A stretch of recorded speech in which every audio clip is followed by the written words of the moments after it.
Now, without further ado, I'm going to introduce someone who needs no introduction. Our community has a lot of gratitude for our honorary consul, who is carrying the Estonian flag. She is of Estonian descent. She is a distinguished lawyer in the community. She's a professor at Santa Clara University School of Law. And alongside of her robust legal practice, she is also our honorary consul for Estonia in San Francisco. Please welcome Christine Morgan.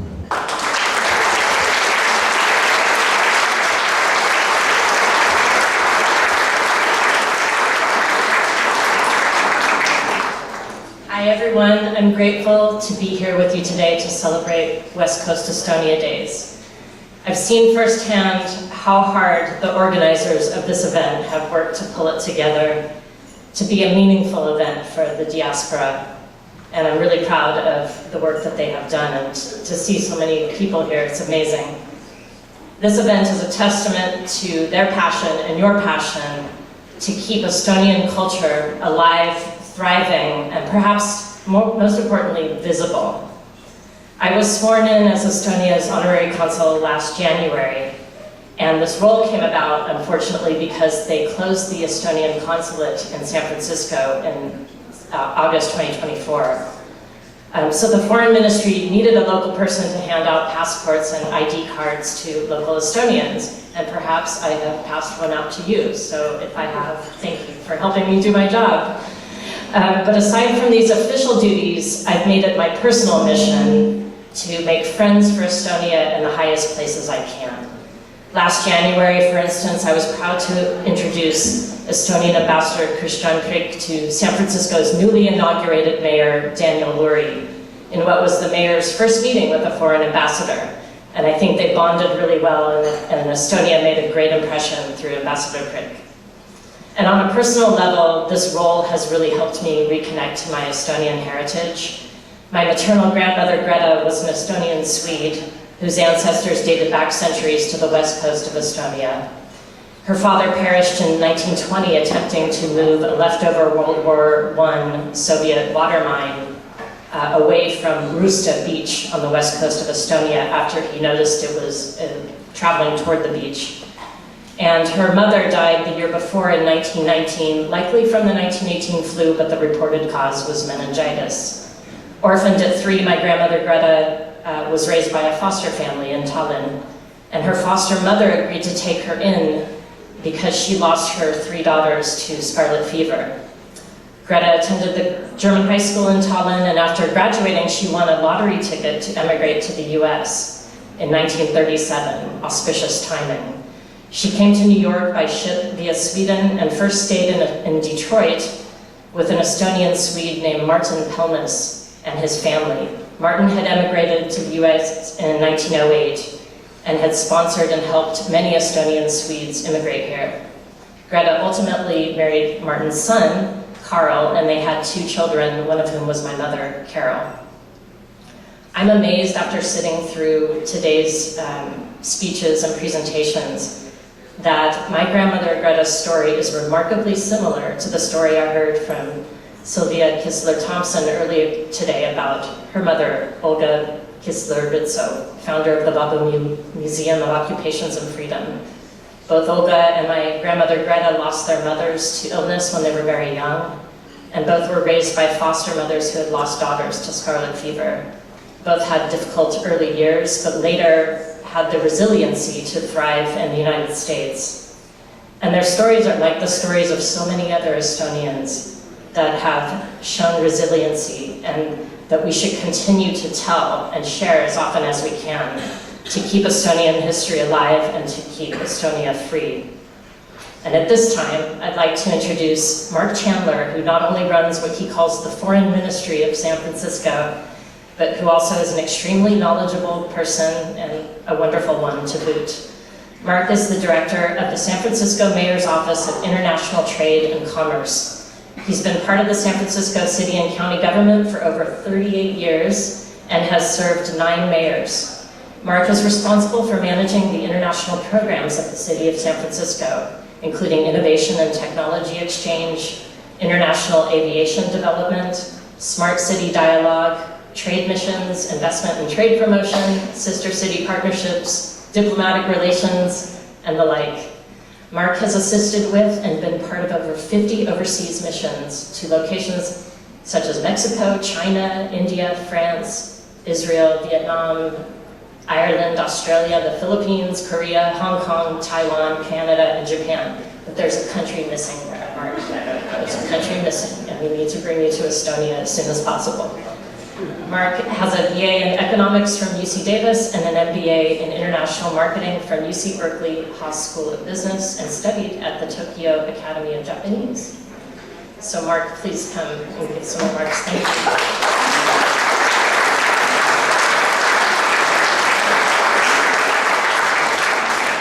Christine, for that very, very warm introduction.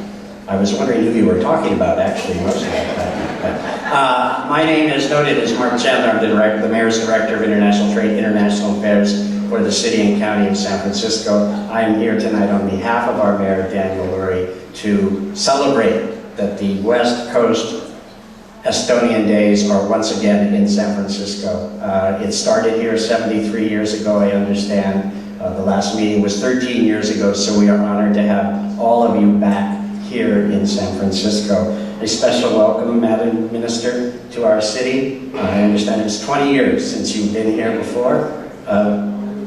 Get me to Estonia, and then we'll get you back here quicker than 20 years, okay? We'd love to have you back in our city. I had the pleasure of meeting the minister last night, and I learned so much. It was such a rewarding and interesting evening. I think my knowledge of Estonia was exponentially expanded. Thank you very much. And Ambassador Creek, I don't know where the ambassador is, but welcome back.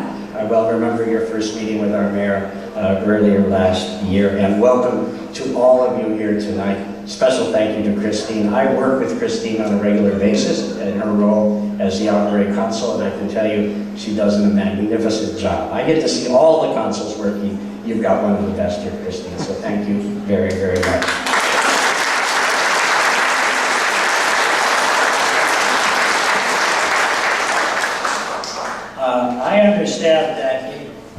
I understand that in Estonia at this time of year you celebrate Joonipäev. Did I say that right? That is a concept completely unknown to us. We do not have Midsummer's Night, so I welcome you to our beautiful, sunny Midsummer Night here in San Francisco. For us to stay up with the midnight sun is just beyond, we can't even figure out, but we're asleep by now in most nights. This is a typical summer night in San Francisco, and as everybody in this room knows, Mark Twain's coldest winter was a summer night, or summer in San Francisco. We always are curious when the city is welcoming people where you're all from, so I'm gonna ask. You seem to be a pretty lively group. I've already figured that out here for my few minutes here. How many are from Canada, BC, Vancouver? Very good. Welcome, welcome. Seattle and Washington. My daughter lives in Seattle, so my heart is in Seattle. Okay. How about Portland and Oregon? Small group, but very noisy. My brother lives in Portland, so I have a heart there also. Okay, how about around here? San Francisco Bay Area, Northern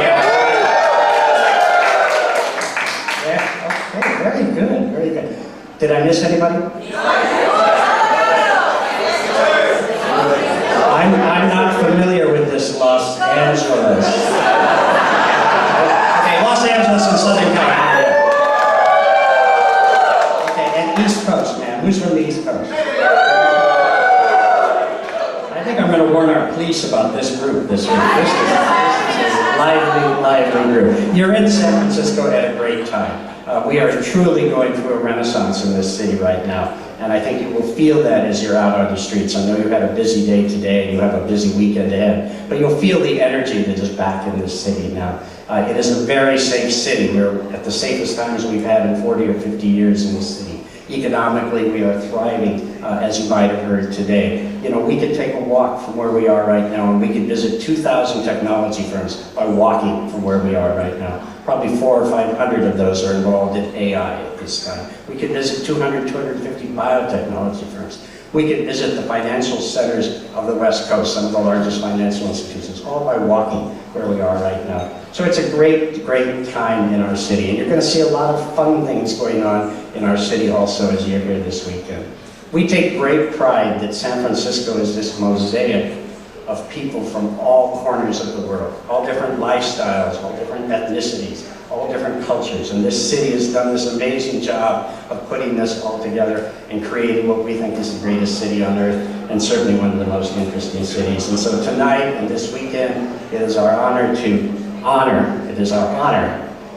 focus on that Estonian piece of the mosaic, and how important you are to our city, and how important all of you are contributing to your cities and your states when you're here.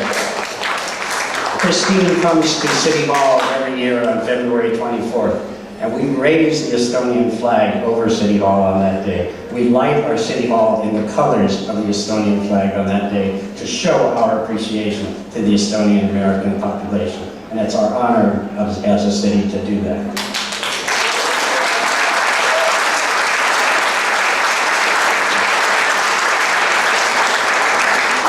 I was going to give all kinds of suggestions for what you could do this weekend, but I understand, number one, you have a very busy schedule, and number two, the energy in this room is amazing, so I think you've got it all planned out. But this is an exciting weekend. There's lots going on. I hope you have a few minutes to get out of the city. The Giants are playing baseball. Our Valkyries are playing WNBA on Sunday. It is Pride Week. There'll be 1 million people on Market Street on Sunday. If you want to see something very interesting, it's a huge... it's a very cherished event for us in San Francisco, as we cherish diversity and inclusiveness. And of course, there's the war, there's Pier 39, there's the SEALs at Pier 39. We could go on and on, but you're in a wonderful city, and we hope you enjoy it. Again, on behalf of our Mayor, Daniel Lurie, on behalf of all of us at the City and County of San Francisco, we are honored that West Coast Estonian Days is back in our city. We wish you a great weekend. We wish you great success. Minister, we wish you back soon. Everybody, have a wonderful weekend. Welcome to San Francisco.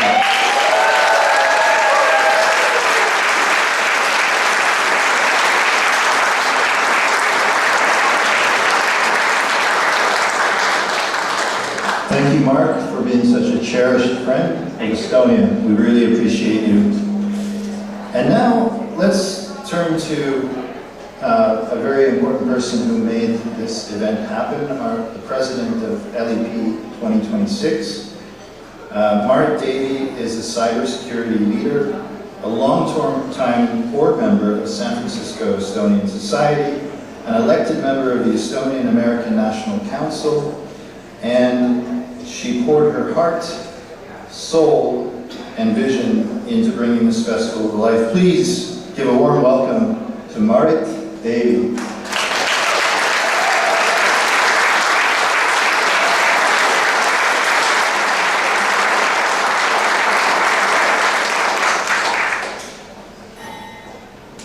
Tere õhtust!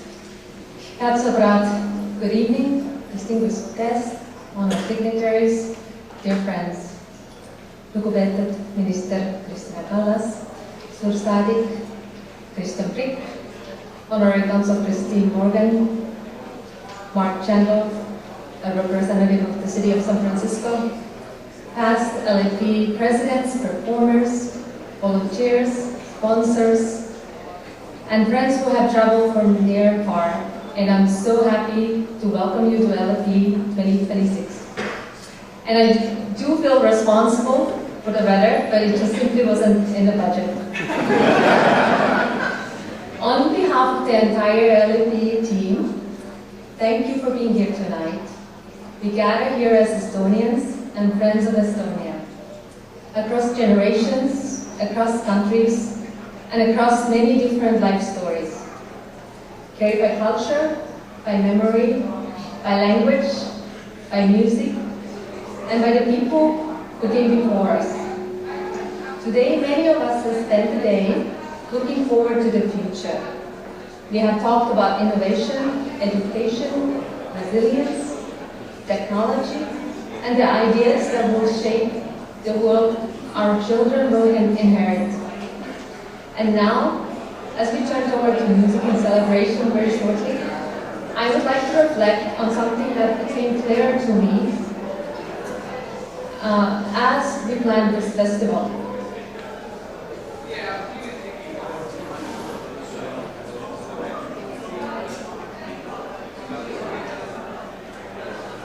The longer I've lived away from Estonia, the more deeply I have come to understand how I carry Estonia and its culture with me. When I was a child, Estonia was simply home.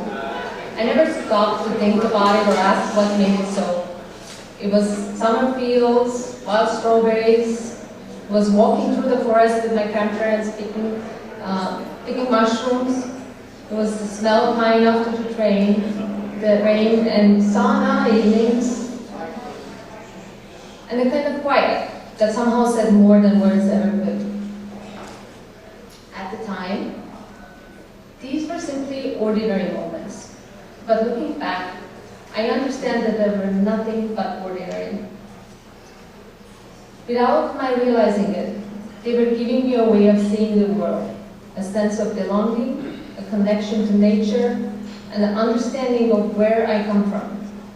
Years later, when I left Estonia for the United States, with a small suitcase, I realized that the most important things we carry, we cannot pack in a suitcase.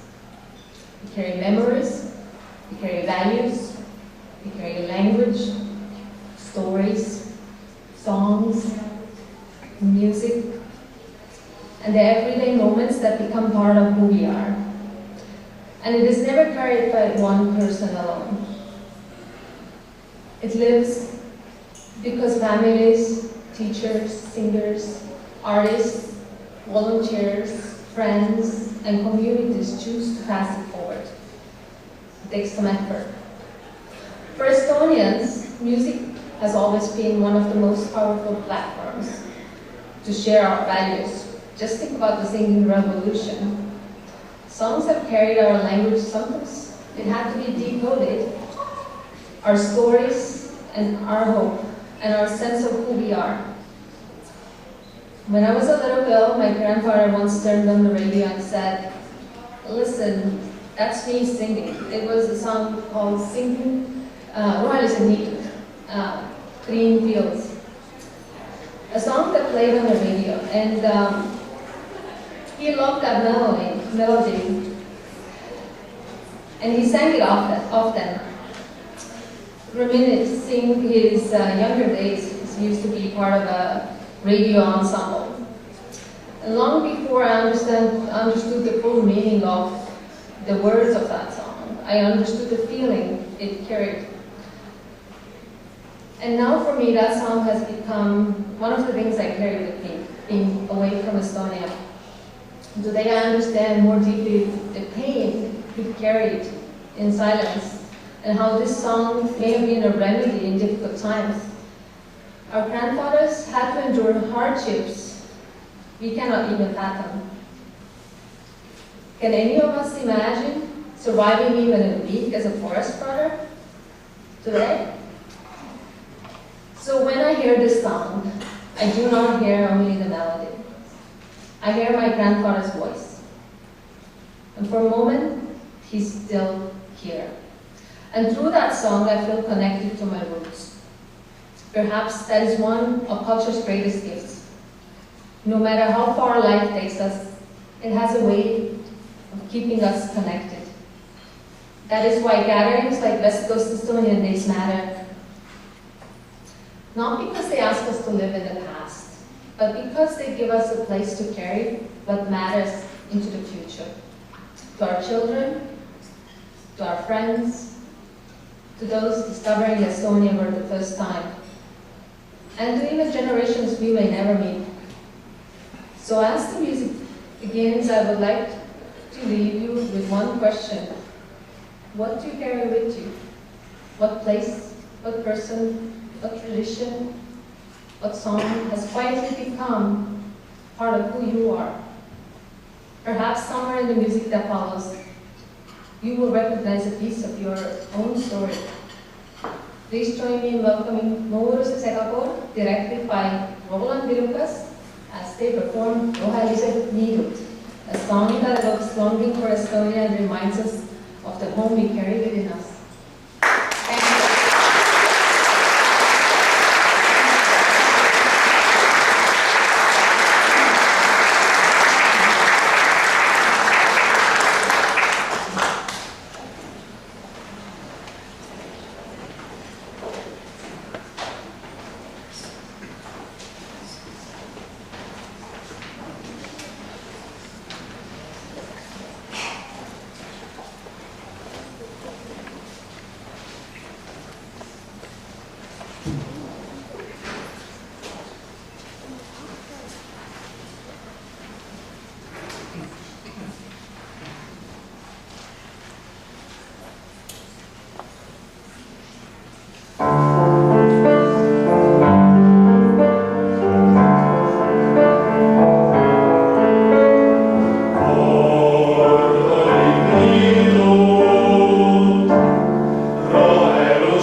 Next up, I would like to invite very special guests who, without their generous financial support, this event would not have been possible, especially this morning's Resilience Conference, which, if you attended, was exceptional.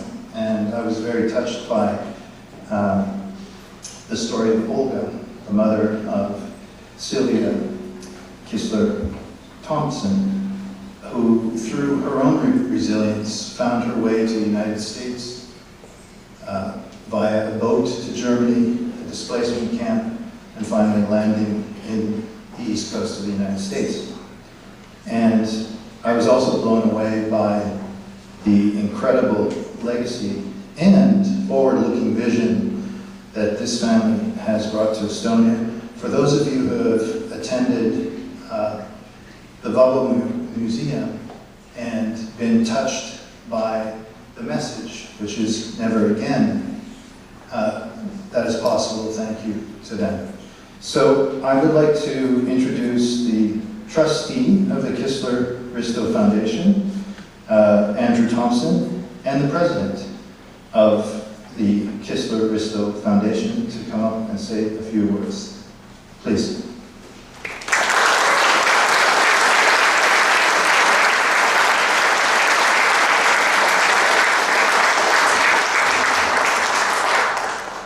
Thank you so much, Sean, for that kind introduction. And that was a really beautiful song. I can see why Marit and her grandfather like it so much. That was amazing. So, on behalf of the Kistler-Risto Foundation and Vaabo, we are delighted to have the opportunity to be the lead sponsor of West Coast Estonian Days.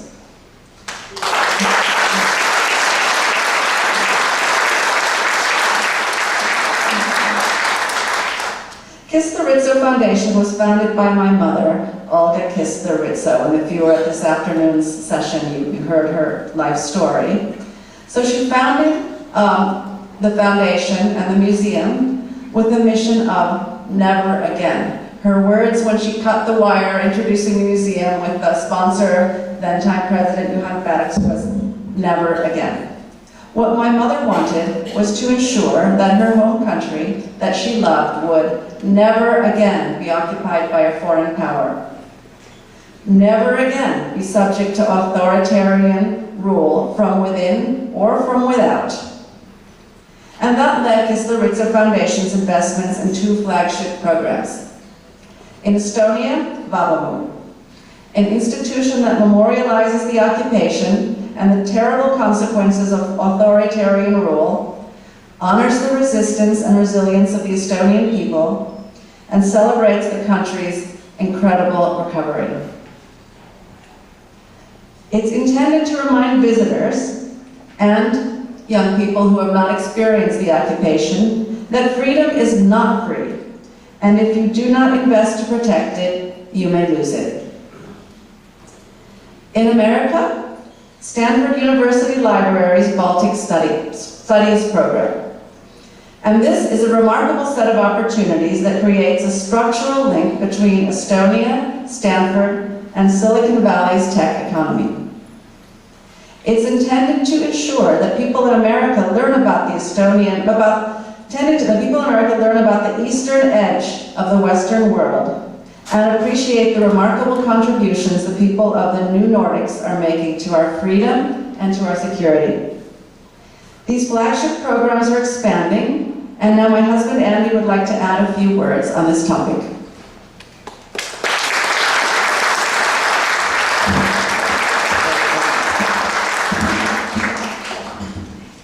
There we go. All right. So, what Sylvia's mother would say is that she loved her country, but she loved freedom more. And what Estonia has done since 1992, when we became free again, to promote and protect freedom, is a truly fantastic story. Your country, in 1992, was what I would call a tale of woe. You were emerging from Soviet occupation, you had no money, no government, no civic institutions, no businesses, and very little food. Your country today is a tale of wow. You are leading the world in the use of technology to promote freedom. You have 100% digital government. This designed to shift power to its citizens, and you are the first country in the world, thanks to Christine Callis, that will ensure that high school students can use AI. Totally fantastic. At the same time, Estonia is leading the world to protect freedom. You have a tech economy that is deeply invested in using all of the new infrastructure, AI, robotics, hyperscale compute, drones, cloud, all of it, to create tools for security and resilience that will benefit the entire battle space across the Nordic-Baltic region. This again is absolutely essential. You are the eastern edge of the Western world, and you are leading that effort. The use of technology to promote and to protect freedom is the single most important issue of our age. And your country is leading. It's totally remarkable. What Kistler-Ritzer Foundation is now completely committed to doing is to move from the tale of woe. We are going to tell a tale of wow, because the world needs to hear it. And to do that, the first thing that's really big that we're going to do is to launch a Stanford Center for Nordic-Baltic Studies. And this will expand the program we already have at Stanford. There'll be an endowed professorship. We'll be funding PhD students, and it will be the first of its kind in the USA to completely blitz the idea that these countries were ever Russian. No, you're not. You're Nordic. And that's going to be totally clear and completely and utterly researched. Okay, there's some more things going on. We're about to undertake a major renewal of Avaaktus. It's 10 years since Avaaktus was launched. To help lead those efforts, we just recruited a new CEO for Avaaktus. Her name is Martin Tali. Some of you may know her. She's a renowned historian, she's a filmmaker, she's an all-around Estonian global superstar. She's fantastic. So, lots and lots of new opportunities. Historically, our foundation has partnered its investments with the Estonian government and the Estonian people. What I want to encourage everybody here to understand is that we're entering a new phase and we want to expand the way we partner. We want to partner, especially now, with the Estonian global diaspora. And we invite everyone to learn more about the new projects that we're embarking on that are going to tell the tale of wow. And we hope that we'll have the chance to collaborate with many of you. One last thing I want to say. Mr. Callis said to the young people here, go to Estonia. Yeah, no kidding. Your country really rocks. I take 100 people to Estonia every year, typically American VIPs. And people ask me, how do you manage to do that? I said, well, I took one group, and they liked it so much they tell all their friends and they keep coming. Because your country is absolutely fantastic. It is just a really great example of how you use tech to do the right thing, which is empower citizens. And what I want to say to the other young people here, all the young people here, is don't let Stanford students beat you to it. There'll be probably 40 or 50 Stanford students in Estonia this year. Well, don't let the Stanford guys beat you. Be Estonian. Go back. Understand it's fantastic.